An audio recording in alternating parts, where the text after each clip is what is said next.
the transition on Atlantic Television Network.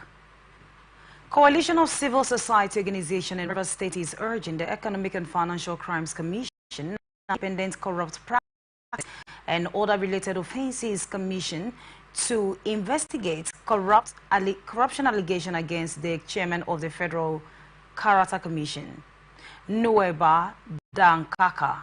This is coming after the House of Representatives committee assigned to investigate the issues is yet to deliver its report despite being tasked with the job over a year ago. While during an interrogation, the suspect admitted to collecting money from the job seekers and claimed to have handed it over to Dankaka. Chairman of the Rivers State Civil Society Organization, Enefe George Will, said the EFCC and the ICPC must prosecute the corruption allegations and anyone found guilty should be held accountable, and criticized the House of Representatives for its inaction while urging the anti-graft agencies to demonstrate their effectiveness beyond handling minor cyber crimes. On his part, Chancellor of the International Society for Social Justice and Human Rights, Jackson Omenezu, expressed frustration over the situation, adding that the corruption within the Federal Chapter Commission is severe and it's negatively impacting on many Nigerians. Less than 2 weeks before the governorship election in Edo State, 4 aides to the state governor, Godwin Obaseki, have resigned their appointments. Former senior special assistants to the governor also resigned from the People's Democratic Party. Dr. Pamela Alka also resigned as special advisor to O1A's local government council. The resignation, later dated September 4 and September 6, 2024, were addressed to the chairman of the council and chairman of their various wards. The former aides to the governor are Osayende Enenka, Ward 6, Henry Osahini Ukato, Ward 6, Efosa Edo Osagi, Ward 6, Oredo Local Government, and Timothy Edokpolo, Ward Oka Local Government Area. Eneya, who was the former youth leader of the Ward 6 and former organizing secretary of the Oredo Local Government Area of the party, and Efosa Edo Osagi hangs their resignation from the party due to the non-payment of salary since their appointment as SSA to the Edo State Governor, and also attributed their resignation from their appointment and the party to the alleged marginalization of the party. Operatives of Imo State Police Command have apprehended 5 suspect cultists during an intelligence-led operation at Irete, Owerri West Local Government Area of Imo State. In a release signed by the command spokesman Henry Okoye and made available to newsmen on Sunday, he said the suspect, identified as Uche Ibejioku, 26, from Owerri Municipal, Mario from Delta State, Michael Chukwuemeka, 23, from Umuaku Izombe in Ugota Local Government Area, and Anointing Eze, 23, from Umogada Irete in Owerri West LGA, were arrested following a strategic operation designed to combat cult-related activities within the state. The State Commissioner of Police, Aboki Danjuma, urged the public to continue supporting our efforts to combat crimes by reporting suspicious activity in the station, adding that such combined efforts are crucial in maintaining peace and security across the state. Command also arrested a suspected cultist Chibueze Kalu and recovered 1 local-made pistols from the 25-year-old Kalu, confessed to being a member of the Black Axe Confraternity.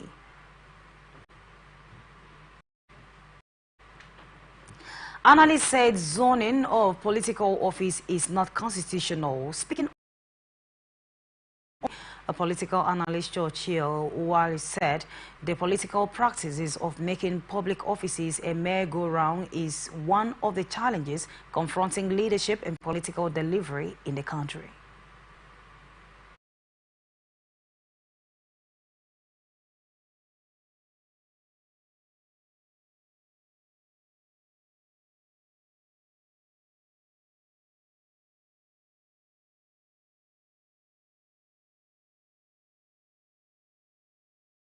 today, the councillorship is zoned from this community to this community based on seniority.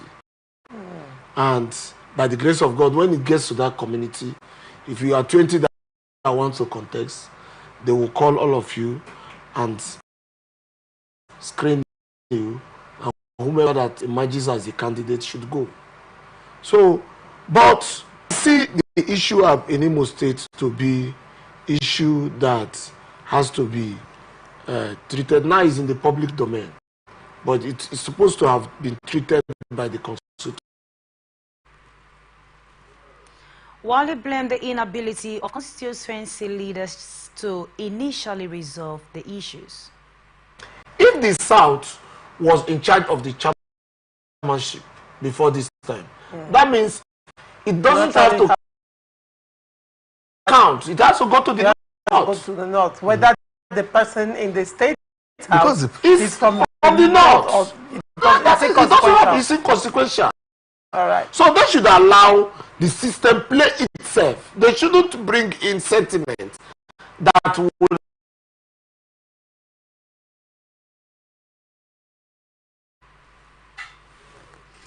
This is coming in view of protests currently rocking the All Progressives Congress in most states over alleged imposition of the chairmanship candidate ahead of September 21, 2024 council elections.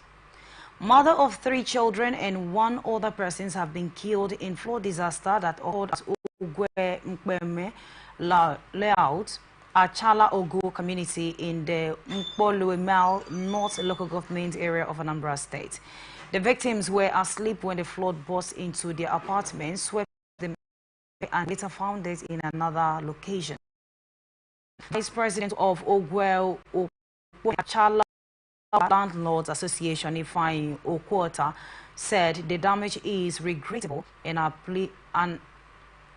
appeal to the state government to come to their aid. When contacted on the development, the public relations officer of the State Emergency Management Agency, Chinyere Nwoye, said the Commissioner for Works will be mobilized operatives to move to the area to ascertain the situation. All Progressives Congress in Anambra State has withdrawn from the upcoming local government election schedule for 28 September 2024, citing concerns over irregularities.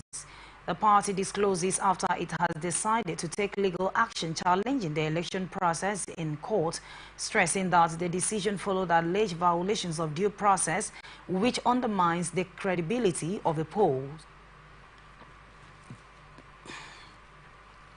The APC said, explaining that participating in the LGA election would amount to illegalizing illegality, insisting that the Constitution of Anambra State Independent Electoral Commission and the announcement of the election dates did not follow due process as speculated by the Electoral Act 2022.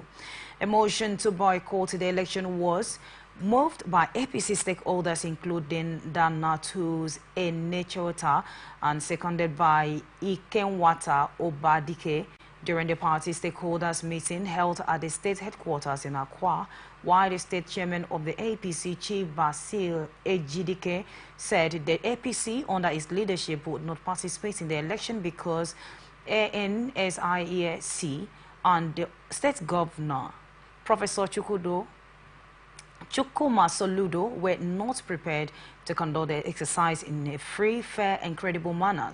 He also claimed that Soludo had already set up a tribunal at the Anambra State High Court in Akwa for political parties wishing to challenge the election's outcome, suggesting that the governor was not transparently preparing to establish an accountable local government system.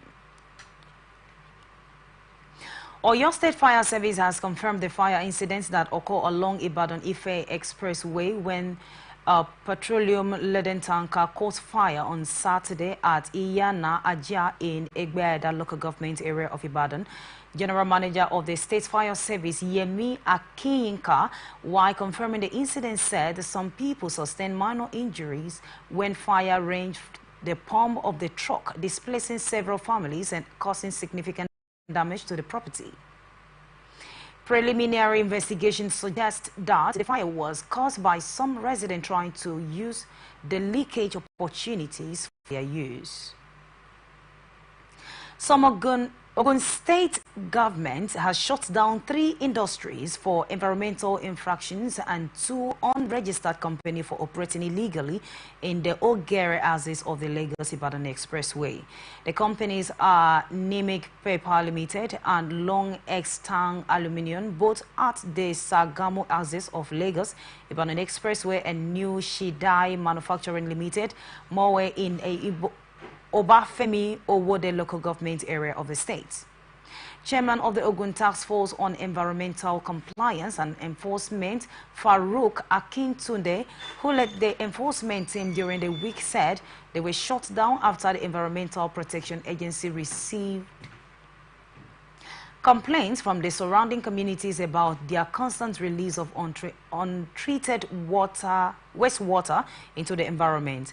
Akintunde, who is also the Senior Special Assistant to the Governor on Environment, said the company has been issued a stop work order, which has ignored why Oluwadare Kainde, the Special Advisor to the Governor on the Ogun State Environmental Protection Agency, said following the multiple warnings, the companies will now be required to comply with the state's wastewater regulations, which are essentials for preventing water pollution and maintaining water quality standards. He also said the 2 unregistered companies must do proper registration with the state government and fulfill other operational obligations before they can be allowed to operate in the state. Ekiti State government says it is networking the state and building infrastructure to make the state a destination of choice for investors to promote investment. The Commissioner for Information, Taiwo Olatunbasun, said the state will leave no stone unturned in its bids to renovate mechanized agricultural development. Olatunbosun, speaking in Ado-Ekiti, the Ekiti State capital, said after a 2-day tour of completed an ongoing project of Governor Biodun Oyebanji administration by members of the State Executive Council alongside media executives, said the tour was to carry out for media professionals to communicate what they see on the ground to the populace, dispel the possible conceptions and insinuations, and also share insights on the developments that lead to the policy programs and projects embarked upon by the administration. The Commissioner for Works, Sola Adebayo, said the state government has mandated contractors handling its numerous road constructions or rehabilitation across the state to keep its stone-based policy and warn contractors against compromising regulated standard and quality, stressing that the state government had also ordered the contractors to ensure speedy completion of all projects in line with the scheduled date in their letters of award. The Commissioner for Education, Dr. Adebimpe Aderinye, said the administration was not focusing only on infrastructure, but also on human capital development and empowerment, adding that over 2,000 indisciplined students across the 16 local government areas of the state had benefited from the state government's conditional money transfer to assist them in their education. Operatives of the Nigerian Security and Civil Defense Corps Ilorin Command, Kwara State, have arrested 7 suspected hoodlums for unlawful and violent. Commissioner of Police, Kwara State Police Command, Victoria Olaya, has appealed to commercial transport operators in the state to uphold peace as the government works to improve the economic situation in the country. The appeal followed a protest by transport operators in the state, including drivers of commercial taxi cabs, tricycle operators, and motorcycle riders who demonstrated against the recent fuel price increase in Ilorin, the state's capital. Olaiye, who met representatives of the National Union of Road Transport Workers, Road Transport Employees, Associations of Nigeria, Motorcycle Operators, Union of Nigeria, and Tricycle Owners Association of Nigeria at the command headquarters in Ilorin, urged them to maintain peace in the state. According to the statement released on Sunday and signed by DSP Ejire Adeyemi Tunu, Police Public Relations Officer, Kwara State Command. The meeting also includes Abdul Rahman Abdul Razak, Senior Special Assistant to Security to the State Governor, and Aliyu Moindin, and advised the transport operators to uphold peace in the state. The meeting demonstrated the transport union to uphold peace always, emphasizing that Kwara State is known for its harmonious, peace-loving nature, and reassured the union that the federal government is actively addressing the current economic situation to improve the lives of all Nigerians. Minister of Solid Mineral Oladele Alake has hailed the $1 billion new iron ore to the steel projects plan for Kogi State as a breakthrough in the federal government's push for local value addition in the sector. The project collaboration between Nigerians Chart and the Capstone Integrated Limited and China's Simwaj He-Mak, a pivotal step in the federal government's drive to prioritize local value addition over raw mineral exports. Special advisor to the minister, Kainde Bamigbetan, who discloses in a statement on Sunday at the meeting in Belgium during President Bola Tinubu's recent visit to China, praised the project as the breakthrough in the government's effort to revamp the sector, adding that the new policy requires that applicants of mining licenses, including plans for the processing raw materials locally, move, Alake said, will enhance Nigeria's trade balance, particularly with China, commending the efficiency and transparency of the process.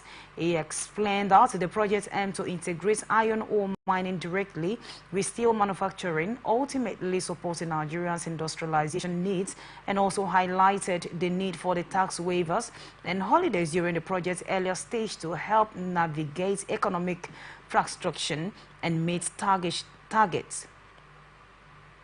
Nigeria's co-general to China Ambassador Gbadebo Afolabi endorsed the partnership, confirming that due diligence conducted by the Nigerian embassy found Sumonaj He to be a reputable and sustainable partner for the venture. FCT Minister Nyesom Wike has signed 2 memoranda of understanding with the China Civil Engineering Construction Corporation and the China Geoengineering Corporation Overseas Construction Group to enhance the lightening of the Federal Capital Territory and boost improved rural water supply. The announcement was made in a statement issued to newsmen in Abuja on Sunday by the Director of Press in the office of the FCT Minister, Anthony Ogunleye. The MOUs were signed in Belgium, China during Wike's visit with President Bola Tinubu for the Forum on China-African Cooperation Summit. The statement added that the projects outlined in the MOUs are set to be completed in time for the 50th anniversary of the creation of the FCT. The minister emphasized that these initiatives align with President Tinubu's agenda to bring positive change to the FCT. The statement added that under the agreement, CCECC will handle the lightening of key areas including Maitama, Asokoro, Wose, the Central Business Area, Airport Road, and Bill Clinton Drive. Meanwhile, CGCOC will manage the lightening project in Mabushi, Katakbe, and Gaki districts. In addition to the lightening project, Wike added that provision of water while also highlighting the progress on the Greater Abuja Water Work project managed by CGCOC, which is nearly 75% completion. The minister expressed optimism that the project will be completed by December. Wike also announced plans to extend water supply to rural areas, including Gwagwarada, Gaki, and Guji, and Guje through a new MOUs with CGCOC. He underscored the president's directive to not only focus on the city but also to address the needs of rural communities. But both Mr. Chang Qingjiang, president of CCECC, and Mr. Lang Maitong Chairman of CGCOC expressed their gratitude for the trust placed in them and assured the minister of their commitment to delivering the project with high quality and within the stipulated timelines. 30 persons were killed in a fuel tanker explosion along Agada-Diga Road in Niger State on Sunday morning. It was gathered that the tanker collided with a trailer loaded with cattle heading towards Lagos State from Nwodil, Kano State. Director General of Niger State Emergency Management Agency Abdullahi Ra, who confirmed the incident, said 30 bodies has been recovered from the scene and his team were still at the scene of the incident conducting search and response operations. As were there more bodies trapped inside the trucks. People of the Moriki town in Zomi LGA of Zamfara State have managed to convince the bandit leaders, Bello Turoji, to reduce the ransom to imposed on them from 50 million naira to 30 million, with a Wednesday deadline for payment. The sum is supposedly compensation for the killings of the Torji scouts by new commanders of the army base stations inside Moriki, adding that each family is required to contribute 10,000 naira, while unmarried adults were mandated to pay 2,000 naira. This is coming after the villagers are proceeding with the payment, despite the commanders advised that they should not pay the money and is promised never to harm courageous animals again, while the villagers fear that if they fail to meet the demand, Toriji will unleash more terrorist attack on them with no one to protect them from this brutality. This is coming after 15 local politicians and social activists were conducted in Toruji's hostage and were adopted from within Moriki despite the presence of the soldier station in the village.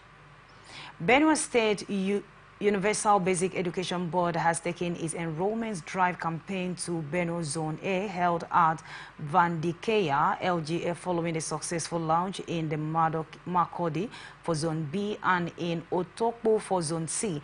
The campaign aims to boost enrollment rates on to sanitize kids education stakeholders on the government's commitment to ensuring access to quality education for all children of the school age. The executive chairman Sobe, Dr. Grace Adegbe, lauded the Executive Governor of Benue State, Dr. Haisin Halia, for prioritizing education in his administration. Dr. Adegbe, who was represented by the Board Secretary, Dr. Joseph Jande, commended Governor Alia's unwavering commitment to enhancing educational infrastructure, curriculum, teachers' welfare, and training, as well as the recruitment of more teachers to enhance basic education in the state. Stressing that the importance of collective effort is ensuring every child in Benue State has access to quality basic education provided in the early childhood care development education centers, public primary and junior secondary school. The UBEC State's coordinator, Easy Baba Emmanuel, encouraged parents and stakeholders to enhance public education, assuring that UBEC is dedicated to ensuring quality education in public schools and encourage all to support the Enrollment Drive campaign program. Analysts has urged the federal government and state government to tackle flooding during the raining season. Speaking on the Atlantic Television Network program, a public affairs analyst, Ike Ochuku Ekenkwo, stress on the need for the sustainable preparation ahead of impending floods across the country. Which arrangement or alternative arrangement are you making for these people? Are you telling them to relocate just to highland, to stay under open heavens, or there should be some camps where these people will move to, so that within that period there should also be some form of relief, there should also be some of incentives that should be given to them, because first, their source of livelihood is gone. Secondly, if you know children that are in school, you make provision for small school environment so that the children will also be part of the academic calendar, no matter how small. In Sena climes, they make provisions for this. Ikeocho also advised the federal government on intervention against flooding. form of security, and medicals, because at the end of the flood, they'll come with some reptiles and other things that will not go back with the flood. So the place should be adequately fumigated, well taken care of. But the most important thing, there must be security of lives and property. This is coming following the highlighting fears among the residents and stakeholders in Adamawa State over the return of fresh wave of floods, while the state government has directed the residents that settle along waterways to relocate to the highland. Kano State government has postponed the resumption dates for primary and post-primary schools for the 2024-2025 academic session.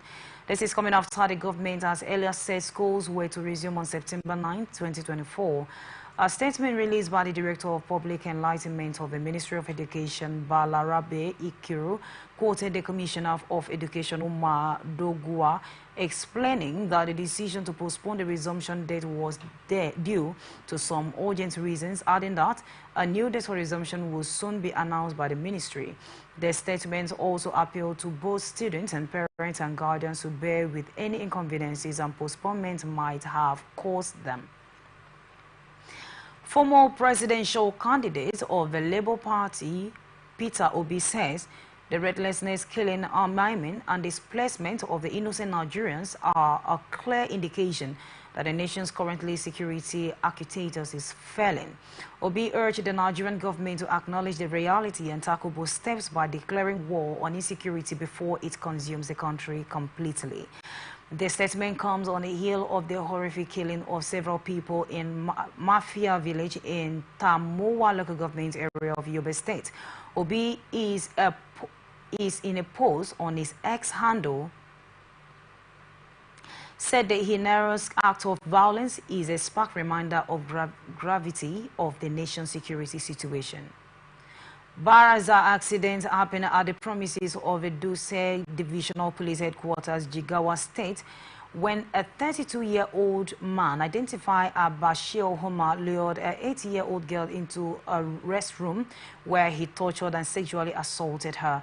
A spokesperson of the Jigawa State Police Command, DSP Lawanadam, who confirmed the incident via a statement on Sunday morning, disclosed the Umar is from Galamawa Town, Tools local government area of the state, and the suspect subjected the girl to unimaginable torture before sexual assaulting her in most heartless circumstances. A police spokesman said Umar insisted saying scissors and a spoon into the innocent girl's private parts and also injected some undisclosed substance into the private part of the girl, leaving her unconscious and bleeding profusely. You are watching the transition on Atlantic Television. It's okay, return after this break.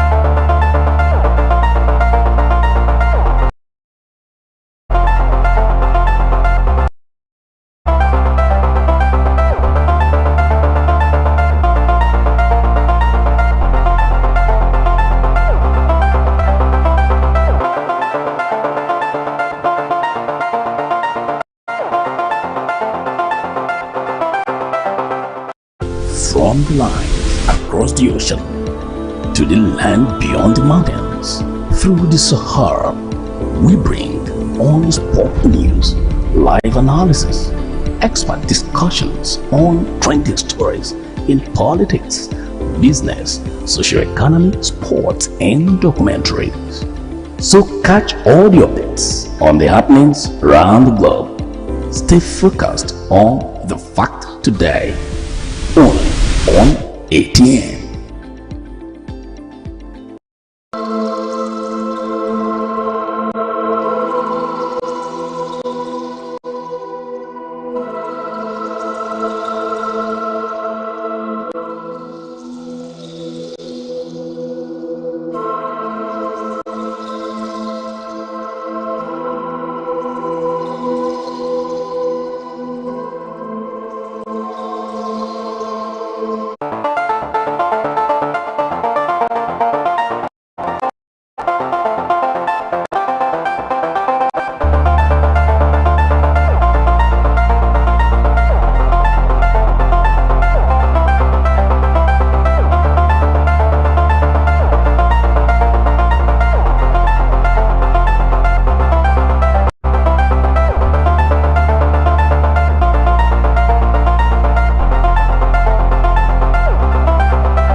the ocean to the land beyond the mountains. Through the Sahara, we bring on-spot news, live analysis, expert discussions on the stories in politics, business, socio-economy, sports, and documentaries. So catch all the updates on the happenings around the globe. Stay focused on the fact today, only on ATN.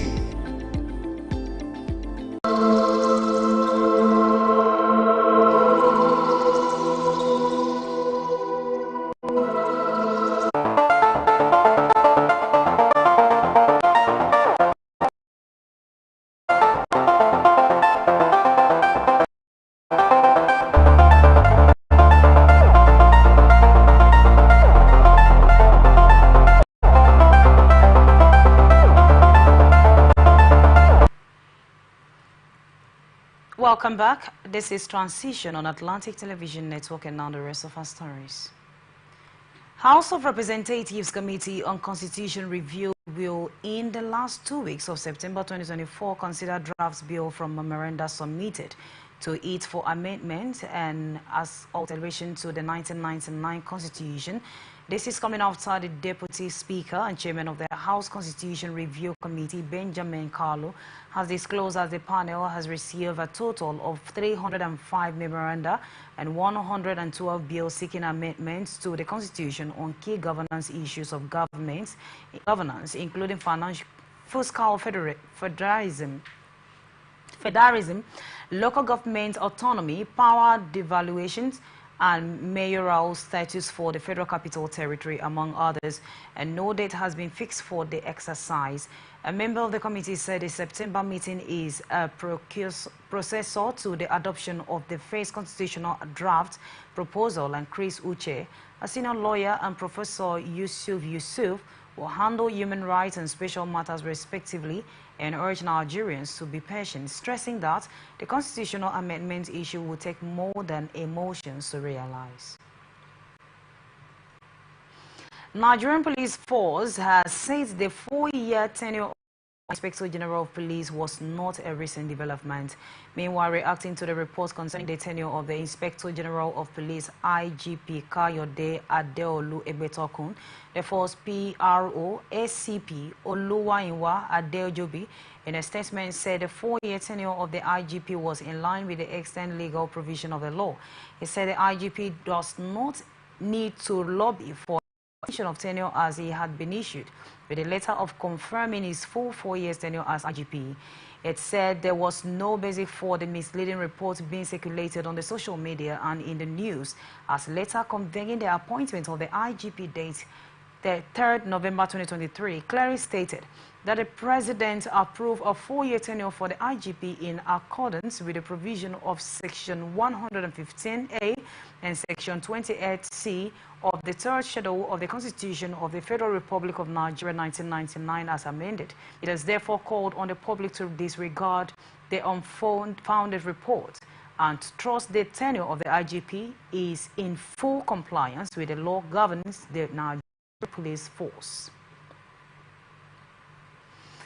Nigerian Labour Congress has declared support for the 29-man caretaker committee put in place by the Abia Governor Alex Oti and the presidential candidates of the party in 2023, Peter Obi, Deputy President of NLC Political Commission, Professor Theophilos Ndubuku, who disclosed this, said the national chairman of the LP, Julius Abura, the party secretary, Omar Farouk, and national youth leader, Kennedy Akanutu, were conspicuously absent at the large stakeholders meeting held in Umoya, while Governor Oti had called for the meeting to resolve the lingering leadership crisis in the party. But the Abure-led National Working Committee kicked against the Nanadi Usman-led caretaker committee, describing it as a null and void. The National Publicity Secretary of the LP, Obiara-Ifo, in a statement issued after the meeting, said Governor Oti lacked the legal standing to oversee such a crucial meeting as if it was an extension of his state activities, while the NLC was shoutly behind the competition of the 29-man caretaker committee. Deputy President of the NLC Political Commission, Professor Theophilus Ndobuko, who disagreed on the allegation that Obi Anoti failed to carry out the NLC along before deciding to set up the committee, said every stakeholder was carried along with the ultimate aim of finding common how resolve crisis benefiting the party. Ndobuko promised that the NLC Political Commission will keep making inputs, especially when it comes to the mobilization of workers for the Labour Party, and also expressed optimism that there won't be a faction between the committee and its National Transition Committee, which also comprised different stakeholders committed to the party. About 61 foreign nationals were deported by the Nigerian Immigration Service from the country in August 2024. This was part of a new visa policy which facilitated a total of 8,352 visas on arrival for the travelers in the month under review. In the report, the reason for deporting the foreign nationals was to address the issues of irregular migration in the country, and it is the first time the immigration would be deporting foreign nationals from the country. This is coming after between 2020 and 2022, over 70 foreign nationals were deported from the country, and now the business reports. Socio-Economic Rights and Accountability Project has urged President Bola Tinubu to instruct the National Petroleum Company Limited to immediately reverse the recent increase in the pump price of petroleum motor spirit, commonly known as petrol. A statement signed by its Deputy Director, Kolawale Oluwadara, Sarah claims that the petrol price hike is illegal and unconstitutional, and the petrol price hike represents the fundamental breach of constitutional guarantees and the country's international human rights obligations, especially as citizens face worsening economic hardship. Sarah also requested the President direct the Attorney General of the Federation and the Minister of Justice Lateef Fagbemi and relevant anti-corruption agencies to investigate allegations of corruption and mismanagement within the Nigerian National Petroleum Company Limited. The organization equally demanded that the President address its recommendations within the 2 days or face legal action to compel compliances, adding that Section 13 of the Nigerian Constitution 1999 as amended the government to confirm, to observe and apply the provision of the Chapter 2 of the Constitution, while Section 15 subsection 5 requires the government to abolish all corrupt practices, including those within Nigeria's National Petroleum Company Limited. Dangote Refinery may resort to exporting its petroleum motor spirits following the refusal of the Nigerian National Petroleum Company Limited to be sold to the sole buyer of. The NNPC, in a statement by spokesman Olufemi Stoneye, said it would not buy Dangote's fuel unless it was cheaper than that of the international market. This is contrary to claims by the president of Dangote Group, Aliko Dangote, that the refinery was waiting for the NNPC to roll out its product, while the NNPC said it will only fully take petrol from the refinery if the market price of the PMS were higher than the pump prices in Nigeria. The NNPC also declared that Dangote and other domestic refineries were free to sell directly to any marketer on a willing seller basis, adding that it has no desire or intention to become the distributor for any entity in a free market environment. Former Vice President Atiku Abubakar has criticized plans by the federal government to increase the value-added tax, adding that the policy would deepen the domestic cost of living crisis and exacerbate Nigerians' already fragile economic growth.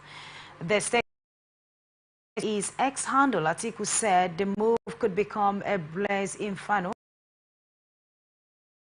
of our people, stressing that the move is coming on the heels of the increase in the pump price of petroleum motor spirit, also known as fuel, by the Nigerian National Petroleum Corporation Limited, which is destined to deepen the domestic cost of living crisis and exacerbate Nigerians' already fragile economic growth. The People's Democratic Party presidential candidate in the last election, who said one does not need to be an economist to understand the implication of the President Tinubu's ill-conceived policies for Nigerians' future, adding that the president will be wise to redirect effort towards drafting sustainable solutions to the systematic shock affecting the economic rather than compounding the crisis with measures destined to ignite further turmoil. Similarly, they said the manufacturing sector in a particular has endorsed reckless steps since Tinubu's ascendancy, with its contribution to GDP diminishing by over 20% since December 2023, while in early August, Tinubu turned his attention to agriculture and energy, which clandestinely formatted and announced permitting duty-free import of agricultural commodities, including wheat, maize, and paddy, despite overwhelming opposition from farmer groups nationwide. National Agency for Food and Drugs Administration Control has alerted Nigerians to be activities of a faith-based organization, Christ Mercy Land Delivery Ministry, led by Prophet Jeremiah Fufeni, using the agency's name to deceiving the unsuspecting public. NAFDAC, in a statement on Sunday signed by the Director General, Professor Mojisola Adeyeye, said none of the products advertised and sold are registered the agency, adding that the agencies, upon receipt of opposition, is contacted the Delta State coordinators through the direct post marketing surveillance of the agency to ascertain the existence or record of any transaction with the Christ Mercy Land Deliverance Ministries and the products in Delta State office. It added that in a document made available to NAFDAC office on the evening of September 3rd, the first organizations claimed that they have entered into the product contract agreement with Globodo, Table Water, Chem 4, DSE Expressway, Otukuku, Delta State, without the knowledge of NAFDAC state office in Delta State, and described the act as illegal according to the extant rules and regulations on commercial production. In continuation of the investigation, NAFDAC investigations and enforcement has sealed the Globode Table Water factory to aid and abate the production cells and advertisement of the unregistered and all wholesome miracle water under the prefix of fake NAFDAC registration number, and assured Nigerians of the agency's resolve to continue safeguarding their health. Still ahead, international tidbits.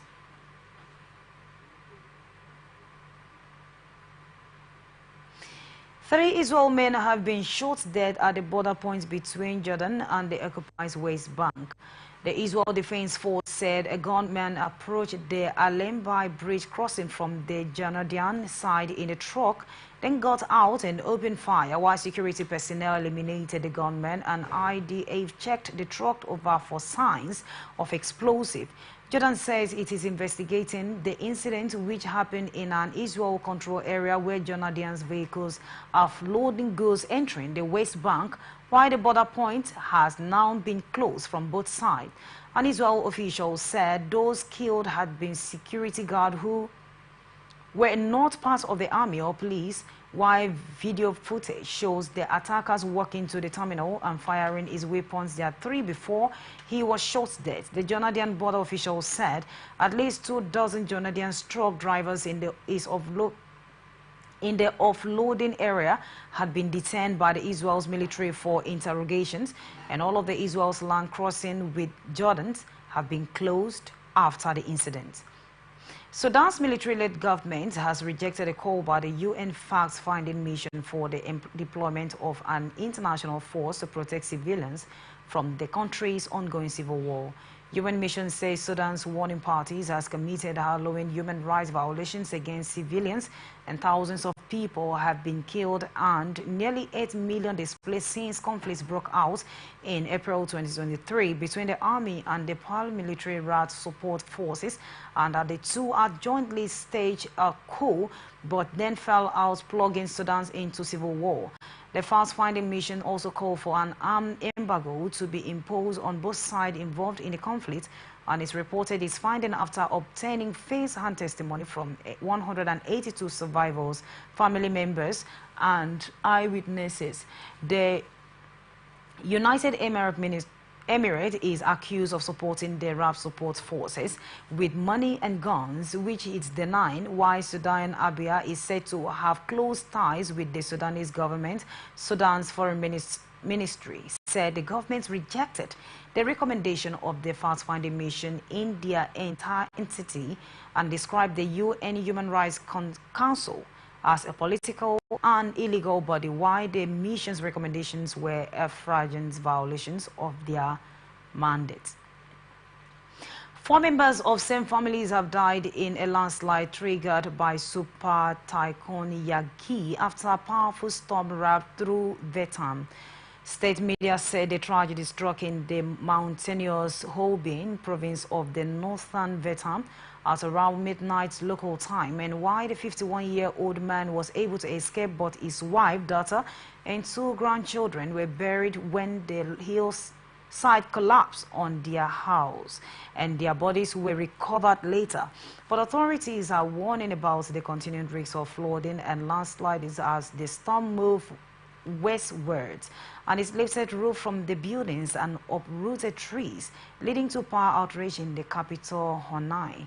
In the port city of the Haiphong, several areas were under half a meter of flood water on Sunday, with power lines and electric pole damage, while metal roofs shipped and commercial signs boards were seen flying across the city of 2 million, which has faced the brunt of the storm.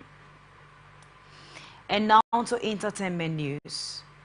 Canadian superstar Drake was spotted at the Toronto leg of Nigerian singer Tim born in white tour at History Toronto. Video emerged online showing the moment of camera flash to Drake sitting in a VIP section during the Naomi Sharon seat. The rapper was seen nodding to the performance, while Tim revealed that she defied a call to be at the show. Tim went on a delivery on electrifying performance of the melody of a song from her debut album, Born in the Wild, as well as her previous projects, while Tim and Drake has collaborated twice. First on the Canadian rapper's song Fountain, and secondly as guest on future Wait For You, which doubted top of the Billboard Hot 100 charts. And now to sports news.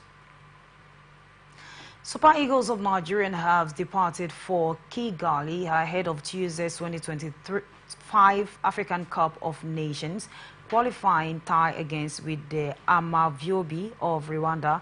The players and their officials left the Victor Atta Airport to Yo on Sunday afternoon, and the Super Eagles planned 2 training sessions in Kigali before the clash with the home team.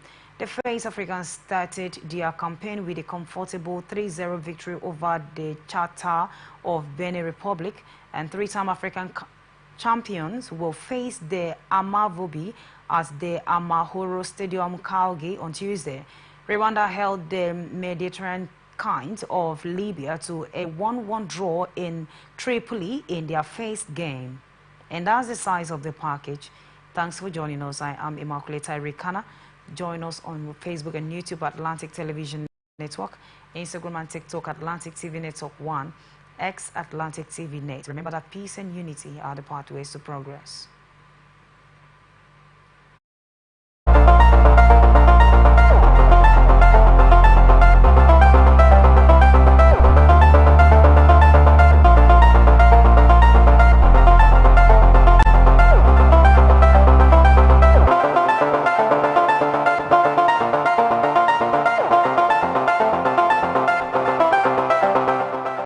From the lines across the ocean to the land beyond the mountains, through the Sahara, We bring on-spot news, live analysis, expert discussions on trending stories in politics, business, socio-economy, sport,